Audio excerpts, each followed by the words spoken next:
Konnichiwa, meus amores. Mabilis ang kwento pero medyo mahaba-haba to. Ang pagkalubog ko sa utang. Nag-start ako mag-bake 8 years ago. Simpleng patikim lang sa mga kasamahan nung una. Nasasarapan naman sila and yung iba nagsisipag-orderan na. Since then, unti-unti ako nagpo-post online para makabenta. Nung nag-pandemic dito sa Japan, normal naman lahat kahit yung iba na-alarma talaga. Pero yung pamilihan, normal operation naman. Yung iba, pag nagkakaroon ng cases ng COVID, hindi nag-ooperate yung company. So, medyo marami din natambay sa bahay. Since pandemic, sobrang nag-boom yung business ko noon. Online. Nawalan ng working asawa ko, so halos 2 years online selling kami nabuhay. Nung time na bumabalik na sa normal lahat, we talked about opening a place. Kumbaga maging tindahan. Cafe restaurant pa nga dapat, kaso nakita ko lang na pwesto noon is maliit. 2021 ata inopen ko yung Pink House. Although medyo nagkaroon ng aberya, we handled it well. And dream come true ko talaga yung shop na yun. Tsaka dugot pawis talaga yung puhunan namin mag-asawa. Sobrang kumikita ko online and sa shop. Minsan pa nga dumadayo pa yung customers ko online sa shop ko. So tinawag ko siyang Pink House. Yung design kasi sobrang pink. Sobrang booming yung business namin. So sabi ng asawa ko, what if we open our own omise? So, nag-agree naman ako kasi syempre, 'di ba? Support naman. Nag-open kami ng omise noon, if I can still remember, August of 2022. August, September, October, November, December lang kami nag-yaro noon. Nag-operate. Bago namin inopen siya, naghanap kami ng pwesto, of course. And luckily, nakahanap kami ng pwesto dun sa taas ng shop ko. So, same building lang kami. Well, at first, yung mga tao, yung mga kakilala namin, yung mga kaibigan ng asawa ko, binalaan siya na wag dun kasi may issue dun sa may-ari. But we insisted. Tsaka kami naman yung kinausap ng may-ari. I mean, kami yung humarap dun mismo sa may-ari nung pwesto. Pinapasa niya kasi sa ibang tao since hindi niya pa kayang mag-operate ng sarili niyang omise. So, pinapaupahan niya yung sarili niyang omise. At first, okay naman. Pero nagkaroon kasi kami ng problema nung time na hindi niya na binibigay yung kita namin sa credit card machine niya. Sa kanya kasi nakapangalan, so inaantay lang namin niya na ibigay sa amin yung kita sa credit card. Sa pag-ooperate ng umise, cash and credit card kasi. So cash lang nahawakan ko nung time na yun. And sa kanya naman is sa credit card. So need pa namin mag-antay 15 to 30 para makuha namin yung sa credit card. So medyo matagal ang balik ng pera sa amin. And talagang kailangan namin ng extra para pampasweldo sa mga babae ko since weekly ang sweldo ng mga babae. Kasi dumating din sa point na staggered payment na yung nagiging at nangyayari dun sa credit card. So since kulang-kulang yung pera ko and maliit lang kasi yung cash na binabayaran ng mga customer, more on credit card kasi sila dito. Nagagalaw ko yung pera ko sa Pink House ko. 'Di ba dapat pag may negosyo ka, kapag Pink House lang. Kapag ka omise lang. Hindi mo dapat i-minimix ang kitaan ng pera mo. Magkakagulo kasi siya. So, ganun yung ginawa ko. Kasi no choice kami. Tsaka minsan, nanghihiram ako ng pera para pampasweldo ng mga babae ko. Kasi nga, 'di ba, weekly. And ayoko naman na didelay yung sweldo ng mga babae ko. And then, close na namin siya ng December. 5 months lang namin inoperate yung umise. Pero, hindi kami nalugi dun. I mean, hindi kami sana malulugi. Hindi kasi kami nagmaminus yan every month. Sobrang kumita kami. It's just that na hindi namin nakukuha agad-agad yung pera sa credit card. So, nagagalaw namin yung ibang pera namin. Nagugulo yung ibang negosyo ko. Yung pera ko sa Pink House, pinapaikot ko yan. Meron akong supplier sa Pinas. Nagpapadala siya ng mga paninda sa akin. Nagpapabox ako. So, every month, meron akong 3 to 4 boxes from the Philippines. And nagbabayad ako dyan ng around 20 lapad pataas sa isang box lang. Simula na nagtayo kami ng umise and nadidelay yung payment sa amin sa credit card.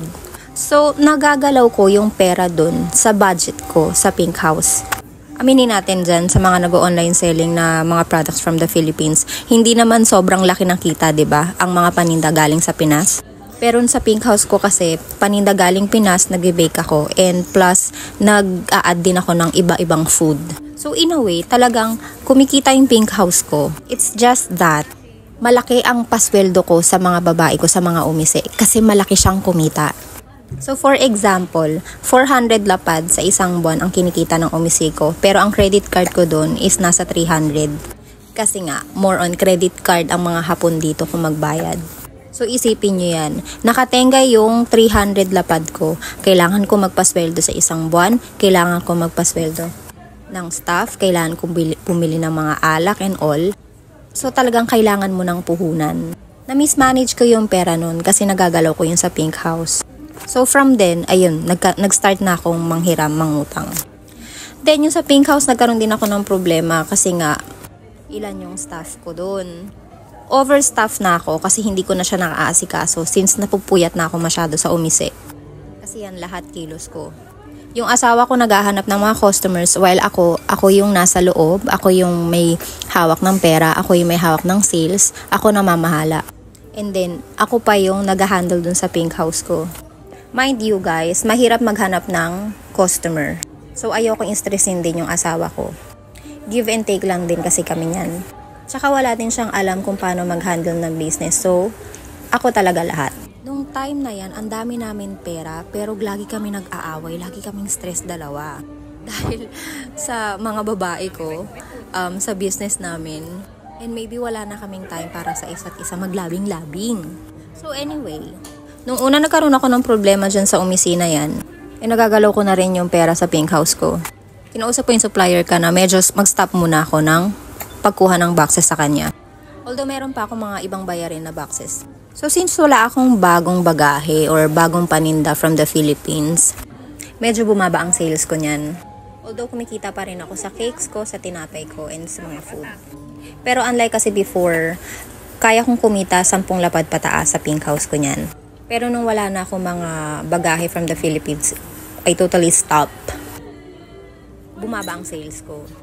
So nakakapagbenta na lang kami ng 5 lapad, 6. Hindi na ako tumaas ng 8 lapad. Siyempre may staff pa ako niyan. 2 ang staff ko niyan noong time na yan. Minsan 3. Kasi meron akong isang tagalako, tapos meron sa loob, tapos isa naman taga-deliver. Magbe-business dito sa Japan, dapat talaga hands-on ka, ikaw ang gagawa. At kung may asawa ka, kailangan 2 lang kayo. Kasi mahal ang magpasweldo dito, mahal ang expenses, mahal ang upa, mahal ang mga expenses dun sa loob ng shop. Ilaw, tubig, internet, sobrang daming expenses talaga. And then, magbabayad ka pa syempre sa attorney mo, mag-aayos ng tax mo kapag hindi mo alam kung paano. So, another bayad na naman siya. So, unconsciously, hindi ko alam na hindi na ako kumikita and sobrang nagbabawas na ako na nagbabawas ng pera ko. Hanggang sa madrain na yung extra money namin dito. Tapos, hindi pa nakuha yung remaining na pera namin dun sa omise. So, nung time na yun, hindi ko alam kung saan ako kukuha ng pera. Meron pa akong Pink House, tapos meron pa akong isang barbecue restaurant na inopen din nung time na yan. So, ganun din. At first, okay naman din siya. So, meron akong umise, meron akong Pink House, meron akong barbecue house. Nagkakaroon ako ng mga problema dyan sa Pink House tsaka sa umise. So, I decided to close down ng Pink House after kong i-close ang umise. So, meron na lang akong barbecue house. Sobrang sakit ng puso ko niyan. Sobrang heartbroken ako nung time na sinarado ko na yung Pink House. Kasi pinaglaban ko yan. As in, dugot pawis ko yan, no? Meron pa akong isang pinakamalaking problema at yan ang sobrang laki ng problema ko lang actually. Aside sa pagkabaut ko sa utang dahil sa negosyo ko, okay lang sana yun eh. Pero ito ang pinakagrabe sa lahat. About sa paluwagan. May ibang tao ang nag-request sa akin to handle a paluwagan. Ako maghahanap ng members. Pero ang sabi ko, since ikaw ang nag-request, ikaw ang may bahala dyan. At responsibilidad mo kapag merong isang taong tumakbo, ikaw ang magbabayad. So yung mga tao na yan, umuo sila at first. Pero meron ako nag-iisang tao na sobrang kapal na mukha. Hindi ko alam kung saan siya kumukuha ng kapal na mukha niya. Kasi una pa lang, sobrang hindi na siya nagbabayad ng maayos. Knowing na requester pa siya. And ang dami kong members niyan. At ang bun na yan is 4 na lapad, isang tao. So guys, isipin nyo, kapag ang isang tao hindi nagbayad on time, and since siya, hindi siya nagbabayad on time, sino mag-aabono niyan? Ako, diba? Kasi ako yung nakipag-usap sa mga members ko. Inako ko na yung responsibilidad na dapat hindi naman talaga sa akin. Pero since ako naghanap ng members, and halos mga kaibigan, kakilala ko yung mga members dun sa paluwagan na yan. So, inako ko ang responsibilidad niya. So, yan, nagkagulo dun sa paluwagan na yan. Hindi nila alam kung magkano yung mga inabonuhan ko na. Pero syempre ako yung madidiin since ako yung may kausap doon sa mga members. And hindi nila kilala yung requester. Although pinost ko na yun, although sinend ko na yung mga screenshots sa mga pinag-usapan namin na talagang hindi ko talaga siya responsibilidad. Pero since mga close friends, mga kakilala ng kaibigan ko, ang mga members doon, okay. Naawa din kasi ako sa kanila na pinaghirapan kasi nila yung pera. Hindi nila kinita yung pera ng ganun-ganun lang. So naisip ko naman, pera lang naman to, kikitain ko rin naman siya. Meron pa naman akong negosyo and kaya ko pa naman magtrabaho. So double time ako niya, nagnenegosyo ako, nagtatrabaho ako. Sobrang daming problema ko niyan noong time na yan. From 2023 to 2024, buong taon, 2 taon na yan, sobrang na-down talaga ako. Tinakbuhan ako ng pera, klinosan ko yung pink house ko, nalugi yung mga negosyo ko. Tapos nagkanda utang ako. Ito yung hindi nila naiintindihan. At doon sa mga taong nag-doubt sa akin, nilait ako. Sinabihan ako na marami akong utang. Tell you guys, nagkautang ako dahil kailangan kong isalba yung negosyo ko. May mga anak ako, meron ako mga pasweldo. And yan yung kaisa-isa kong pangarap ko na nakuha ko and kailangan isalba ko siya. Yun ang unang-una kong iniisip every time na mangungutang ako ng pera. Yung ibang tao nga nangungutang para may pambili ng mga branded. Nangungutang para lang may pang party. Nangungutang para lang may pang drugs or pang sugal. Pero sa akin kasi niyan, masama ang loob ko sa mga taong minata ako, nilait ako. Tapos malalaman mo, mga kaibigan mo pa, pamilya mo pa. Yung parang ikaw lalaitin nila. Alam nila kung ano yung kwento mo. Alam nila kung ano yung nangyayari sa'yo. Pero talaga yung mga tao, no? Sila talaga yung sila talaga yung magbabagsak sa'yo. Sayang-saya sila nakikita ka nila na bumabagsak ka. Na miserable ka din katulad nila. So, isolated myself. Tinigilan ko makipag-usap sa kanila or makipagharap sa kanila kasi hindi ko kaya. Hindi ko kaya makipagplastikan. And oo nga pala, nakalimutan ko. Nagkaroon din pala ako ng staff na malikot ng kamay. Meron din akong staff na nagbebenta ng sarili niyang benta. Pero mind you, ang gamit niya ay mga gamit ko. Umibili lang siya ng mga karne niya, tsaka yung mga paninda niya. Pero ang mga gamit niya, mga gamit ko. So, tinitenga niya ang mga paninda ko, inuuna niya yung mga paninda niya. O, diba? Amazing. So, merong tumakbo ng pera ko. Merong nanloko sa akin sa paluwagan. Ako ang nag-aabonon sa paluwagan. Malikot na kamay na staff. And na-mismanage ko na rin yung business ko. So, yun lang naman yung mga dahilan kung bakit ako na lubog sa utang. And nakakasama ng loob. Dahil hindi ko naman pinambili ng mga branded na mga gamit or pamparty or ginastos ko personally yung mga inutang kong pera. Ginamit ko yan para maisalba ko yung negosyo ko. Ginamit ko yan para mag-abono ng paluwagan. Tapos yung mga taong yan na tinuring kong kaibigan, na tinuring kong pamilya, sila pa yung unang nang mamata sa akin. Sila pa yung unang lumalait sa akin nung time na yan. 2025, naging okay yung buhay ko. Alam niyo yung kahit na buntis ako, sobra ako magtrabaho para lang maisalba ko yung buhay namin magpamilya. Mabayaran ko lahat ng utang ko. And at the same time, maabunuhan ko yung nasa paluwagan. 'Di ba? Meron pang nagsasabi dyan na hindi ako makatingin ng diretsyo pag nakikipag-usap. Wow. Iisang bagay talaga ang nagpapagalit sa akin. Yun ay pagbintangan niyo ako tungkol sa pera. Hindi ako pinalaki ng magulang ko para mambudol. Hindi ako naghihirap para maisalba ko yung negosyo ko. Mabaon sa utang para masalba ang negosyo ko. May mga anak ako. And siguro hindi ko naman ipapakain sa mga anak ko ang pera na hindi naman galing sa pinaghirapan ko. So ano ang natutunan ko dito sa buhay na yan? Kung magnenegosyo ka, better do it alone. Hindi mo kailangan maghanap ng partner. Hindi kayo same ng values, so you better do it alone.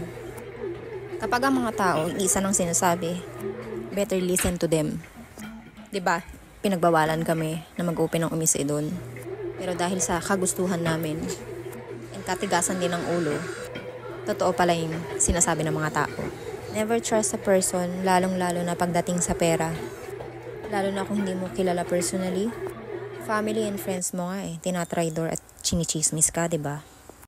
Kapag magbi-business ka dito sa Japan or kahit nasaan, kilalanin mo yung staff mo and wag ka mag-overstaff. Wag awa ang pinapairal. Wag puro puso kasi ikakalugi mo din yan. Yung mga taong nagsasabi, kabaliktaran ng mga sinasabi ko ngayon, hindi nyo alam kung anong nararamdaman ko niyan. Unless mapagdadaanan nyo rin yan. Never ever akong hihiling ng karma para sa inyo. Alam ko may kapalit ang masama na sinasabi at ginagawa nyo.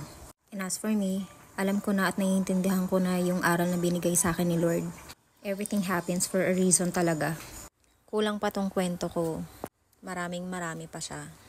Pero kahit na sobrang nahirapan ako, I'm happy and I'm glad that I overcame it. So ngayon, ang gusto ko lang, ma-clear out lahat ng bayarin ko. Dahil ayokong masira ang tiwala sa akin ng mga taong tinulungan ako.